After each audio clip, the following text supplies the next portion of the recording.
ти се веселба веселят. Еница, снаха най-млада. Ни яде Янка, не пие, не се веселба весели. Енице, снаха най-млада, най-млада и най-хубава. Защо не ядеш, не пиеш, не се веселба веселиш?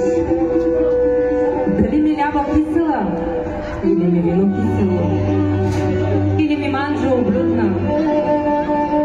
Янка Димане думаше: свекреле, свекре Димане, нито ти вино кисело, нито ти лява кисела, нито ти манджа облюдна.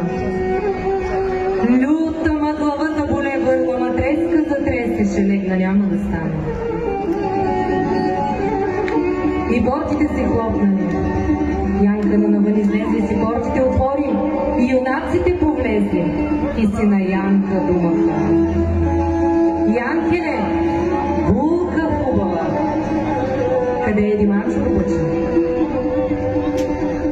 Люда ги чума тръщнала, кого третини, шестини, Дима на деветини. Я ще й пийте, дружина, за Диманово прощене. Янка навън излезе, бързо на порти отиде, взела е сабля в пенгия и си в къщи повлезе. И се надясно завърте, доде се наляво обърне, то сал войвода остана. На него глава отреза.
Благодаря.